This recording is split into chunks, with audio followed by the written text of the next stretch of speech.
All right, welcome back. And in this video, we are going to go over all of the steps that you need to take to set up what's called a dashboard. Dashboard is just a fancy term to say a collection of visualizations put together. Usually when we say dashboard, what we also mean is that there's a little bit of context around it.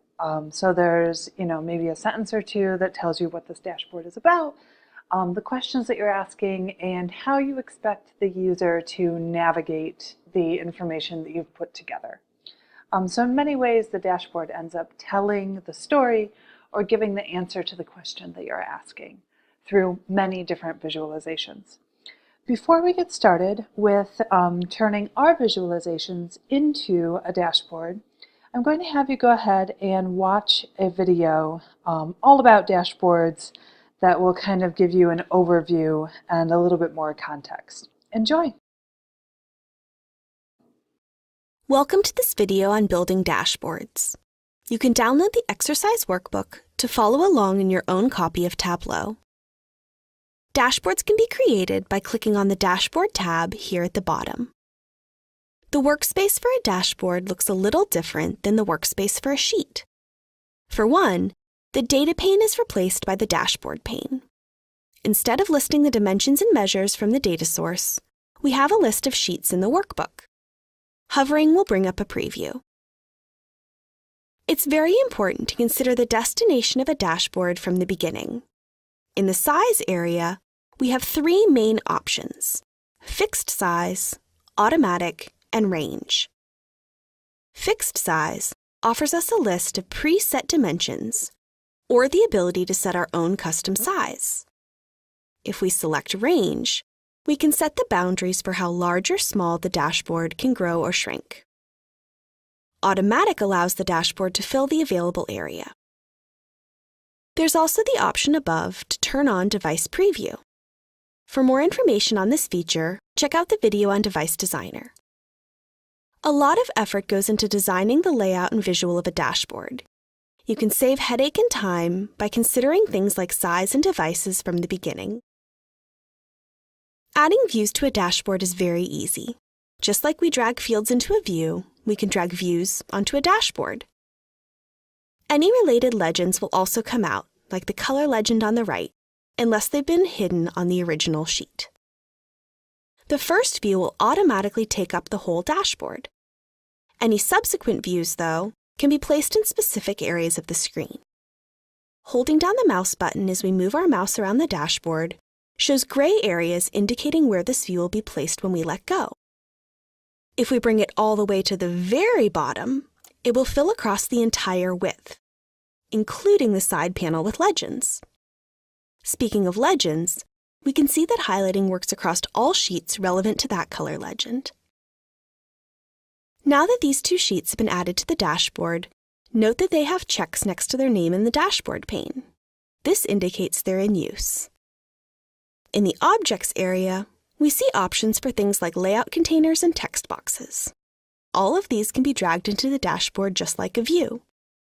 For more information, see the video on dashboard layouts and formatting.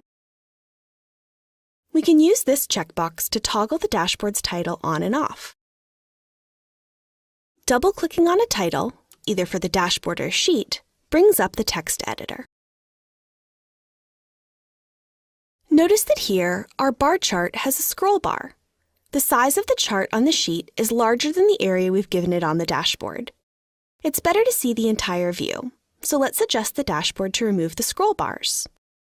First, we can simply click at the top of the view and drag it up. This will resize the running total view and make the bottom view larger. But we can also click into the bar chart, and in the menu drop-down in the header, select Fit, Entire View. This menu has a lot of options. We'll go over many in the course of the dashboard videos, but I recommend exploring what's available. For example, turning the title on and off. Dashboards are all about interactivity. Let's bring out another sheet. Just like with fields, we can double-click sheets to bring them out. If the default location isn't where we'd like them to end up, We can always rearrange by clicking on the view and using the header. Note that this sheet brought in its color legend and filter. We can click on the color legend and remove it from the dashboard. What if we want to add a filter we don't already have? Let's say we want to be able to filter by ship mode. Click on any view where that filter would be relevant. Click on the menu caret, and there's an option for filters. We'll add ship mode. Now the filter is on the dashboard, we can format it just like we can in a view. Let's change it to a single value list.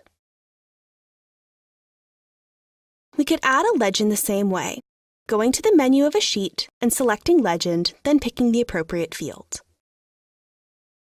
When we click through a filter, we can see that by default, it only applies to the view it came out with. If we want to make this filter apply to more of the dashboard, we simply open the menu and under Apply to Worksheets, select the appropriate option. In this case, we'll say All Related Data Sources. And we'll do the same thing for the Market filter. Now when we make a selection, it applies to the whole dashboard, regardless of what data source the view is built from. Similarly, we can make a view act as a filter for the dashboard. Click on the view to bring up the header bar and click the filter icon. Now if we select a header, such as second class, all the relevant views are filtered. Thank you for watching this dashboard training video. We invite you to continue with the free training videos to learn more about using Tableau. All right, welcome back. So we are going to get started by dragging some of our visualizations over onto our dashboard. Ultimately, what we ended up being able to answer with these visualizations is more information about the people who responded than necessarily the recommendations for restaurants to go to in New York City. The majority of our visualizations here are actually about the people rather than the locations. So I'm going to go into my dashboard thinking about that, thinking about the fact that this is a story about the students in Introduction to Data Visualization. This is not a story about the best restaurants in New York City, since we have a very small and biased sample here.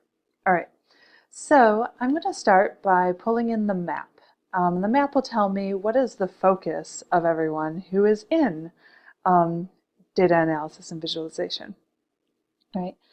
And so if I pull, the first visualization that I pull over fills up the entire screen. And you'll see if I then pull over this pie chart of how many responses each person gave, and I pull it to the top, then what I find is that the restaurants gets pushed down to the bottom. Now, something really kind of annoying happened here. We have the restaurants up here and our shading, but our restaurants are actually down here. So let's change that. I'm going to click on this, and I'm going to move it down, and if I move it to here, then that'll stay next to the map where it belongs. All right. The next thing I'm going to do is pull over the bar chart, and this shows the rating that each one gave. And this pie chart's unnecessarily large, so I'm going to put my bar chart there. Okay. And then the bar chart actually doesn't come with a scale, so it's a little bit cleaner there. Then I'm going to pull over my line chart. And remember, my line chart shows me when people answered the questions. So I will put my line chart down to here. And what I see is that we have not very efficiently used this space, right? So we have this teeny tiny map, we have this giant line chart, and these two bar charts. Okay. Part of what's going on is where we put this scale. So I'm going to move it back over to here. And then I'm going to try to move it up to the top. It did not work in the way that I wanted it to. So I'll do Control Z, which will remove it. I'm actually going to take this one and switch it with the responses by day. And let's see if I can move this one up to here.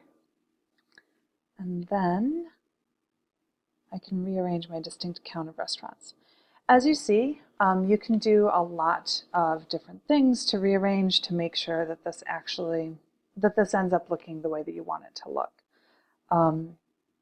Right now, it is not the best organization. I'm going to do a little bit of rearranging and then show you what my final product is. Yours might be quite a bit different. All right, so I've actually ended up with only 3 visualizations because ultimately I decided that the line chart of when people answered was less interesting than their average rating, how many each person contributed, and where the majority of those restaurants were located. So, and then it also makes the spacing much better. And overall, I think looks a whole lot nicer. All right, so now we need to add a couple of things to give a little context. So we want to make sure that we add a title to our dashboard. We want to add a text box to introduce the topic and the question, and we need to cite where our data came from. All right, so we're going to go through all of those. So the first thing I'm going to add is a text box. I'm going to come over here and click on text, and then drag it up so that it fills the entire top of my visualization. And then I'm going to write in my box, this dashboard describes the restaurant recommendations of students in data visualization and design. But that is a terrible title. And the reason that, so I took a few minutes to rewrite the description. And the second one that you see here is considerably more informative and also is not nearly as redundant. Rather, it helps direct your viewer to what you want them to focus on. So, where should we eat after class? The students of data analysis and design offer some recommendations. They overwhelmingly recommend Brooklyn as the top culinary destination. The further exploration suggests that not everyone rates these restaurants quite the same. So obviously this is going to be dependent on the newer answers that came out from everybody else's contributions. So what I'm getting at here is that every piece that goes into your dashboard should be informative and nothing should be redundant. So it's a really great way to get started to just say this dashboard describes X or this dashboard illustrates X. However, you should always revise these to then take out this dashboard or this visualization or this bar chart, that kind of thing, and make sure that all of the language that you're using is actually informative. All right, I'm going to click OK. And this is a little bit bigger than I want it to be, so I'm going to shrink it, make it smaller. Next thing I'm going to add is a title, which I could just click here, and it'll for Show Dashboard Title. And I'm going to rename this Restaurant Recommendations. Feel free to make catchy, cute titles. I'm just putting something here that's informative and will help guide your viewer on what you're going to be talking about. Okay, excellent. We are almost done. The last thing that we need is a citation. And your citations should generally be at the bottom, probably in the bottom right-hand corner. So I'm going to add some text, and I'm going to try to put it right here. And my text is going to say, data from survey of data analysis and design students.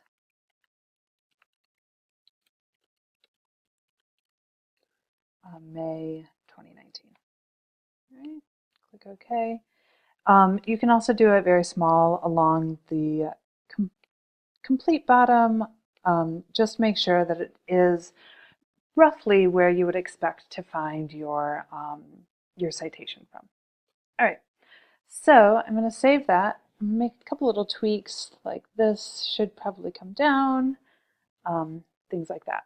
All right, So the last thing that we need to do here is actually go back to our data source page. And you see here that we have live versus extract. We are wanting to publish this dashboard to Tableau public. We're not going to be able to publish our dashboard with a live connection, because if the data were to change, then our dashboard would change, and possibly our insights would be obsolete. So think about your dashboard and think about whenever you publish something as being a snapshot. In order to publish that snapshot, we have to turn our connection from live to extract. It doesn't really change anything except that now it's a static snapshot and you can't update it anymore. And you will get this dialog box here that prompts you to save this static export. Go ahead and save that. It'll probably offer you to save it in your data sources, which is in your Tableau repository. Right? So we will save our export. It takes a second on my computer. And then we have our dashboard here. So to publish it to Tableau Public, go ahead and click on these three little dots that are connected here that says Share Workbook with Others. And make sure that you save everything before you do this. Do not click Keep your data in sync with Google Sheets and embed your credentials. Do not embed your Google credentials anytime you're in a class with me. If you have some compelling reason to do it outside of here, that's great. I really don't like embedding my credentials in anything, no matter what an organization promises in terms of privacy. I leave that up to you after this class, but for now, do not embed your credentials. Thanks. Okay, go ahead and save it. All right, and then it sends data to the server, and it'll take a couple of seconds. Once this finishes, you can go out to your Tableau Public, and it should appear there, as you see it appearing in mine. Excellent. All right, and now anybody who links to your Tableau Public will be able to find it. When we're going to go ahead and upload this to our websites, you're going to use this link here, this share link, which will give you a hyperlink to this dashboard to embed it directly. All right, but you don't need to worry about that right now. Once you have published your dashboard onto your Tableau Public, go ahead and send me the link to your dashboard. You can just copy this here via email. And congratulations, you've created your first dashboard on Tableau Public.